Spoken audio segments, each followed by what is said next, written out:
Jeez, my fingers are greasy. Haven't tried to forget this, but I'm much too full of resentment. I should warn y'all not to ever get too attached to my hair because I change it every 2 to 4 weeks. Since I moved here, I started doing my own hair because it's expensive, and my hairdresser is in California and she's done my hair since I was 5, so I just don't really trust anyone else to do my hair, and I was poor when I got here, so it was just not really an option. So anyways, today I wanted to start a series called Problematic, where I talk about my personal character flaws that I am working on, and just putting them into the world, because I did not create this vlog channel to pretend like I'm perfect and I have it all together, because girl,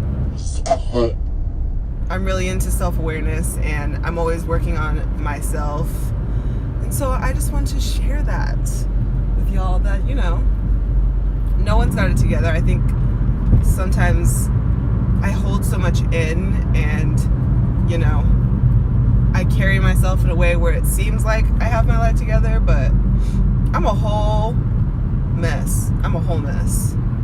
So today I want to talk about my character flaw of resentment. Yup. It's something I think I've always kind of had an issue with, but could never really identify until recently. Sorry, my rosary is bugging. You bugging, Jesus. I just didn't have the word for it until recently, but it's definitely resentment. Which resentment by definition is, I don't know. I don't know the definition of resentment, but resentment can stem from envy or holding things in and not speaking your opinion and feeling like people don't respect you. My particular resentment stems from envy, which I have pretty under control, and feeling as if someone else, feeling confined, feeling like someone else is controlling what I'm capable to do. It really makes me mad. It like really pisses me off when I feel like people aren't respecting my space or smothering me. And so it's always in waves. Like, I'm not always dealing with resentment, but right now I'm having an issue with that feeling in regards to relationships. And this particular resentment is not because I'm envious or jealous and want a relationship. I think it's more so I don't want to deal with anyone else's relationship. I feel like I can't just enjoy my space. And I think it's a thin line between envy and my other factors of resentment. But I'm having epiphanies. All that sappiness is rubbing off on me and I don't want it. I really am not looking for a boyfriend. It'd be nice if it was the right person or something, but it's just not my focus. But it's really hard because, you know, birds of a feather flock together. When everyone around you is in relationships, suddenly you start thinking and I don't want that, but I do, you know. It's just I don't know, there's some word for the effect of when everyone's doing something, you want to do something. Other people being in a relationship does not directly affect me. So it's not so much the relationship that's causing my resentment, but the fact that it's in my face constantly. Can a girl breathe? I feel smothered by relationships, essentially. And they're nice though. I'm happy for these people, but I'm just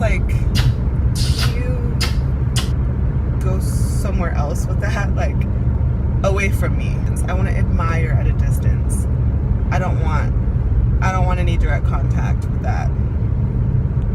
And so I've just been feeling a lot of resentment around that, and just feeling like no one is respecting or being considerate of the fact that, like, oh, Aubrey's not dating anyone. Aubrey's not trying to date anyone. Maybe I should go somewhere with all my lovey-dovey gooiness. But then I feel like that's also petty, because I'm like, I do want you to be happy. I do want you to live your best life and, like, really embrace this love you're in. But I don't know.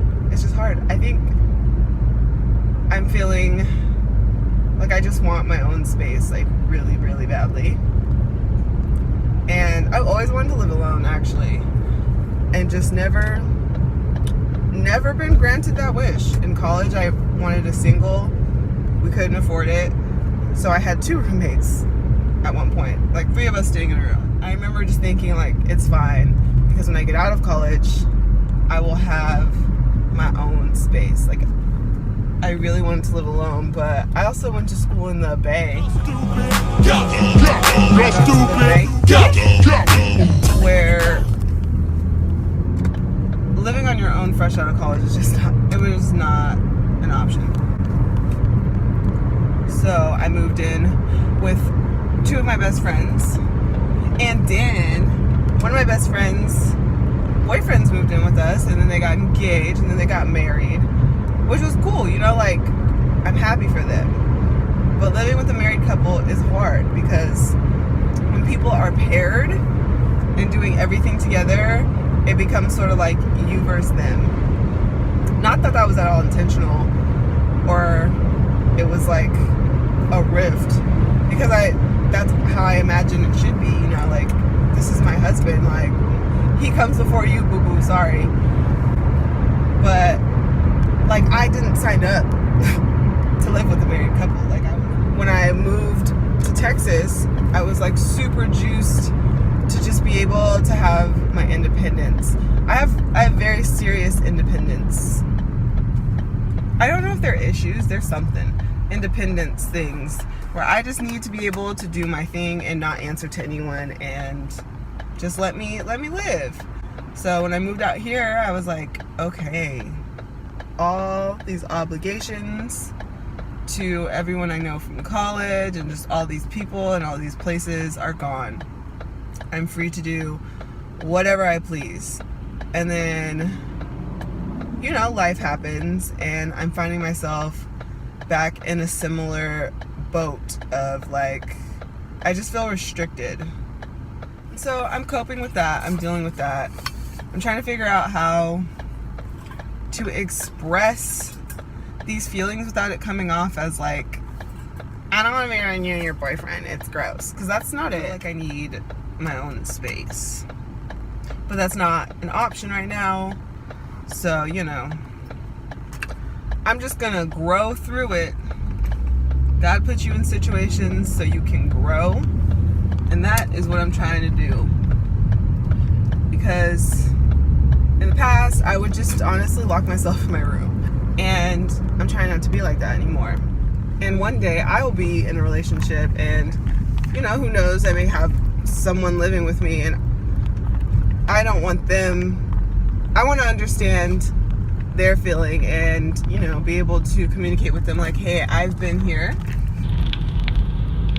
I understand, and, you know, just be better of being conscious and aware and considerate. So that's episode 1 of Problematic. I hope you guys have enjoyed. It's me spilling tea on myself, and, you know, forever trying to be a better version of who I am. Happy Monday.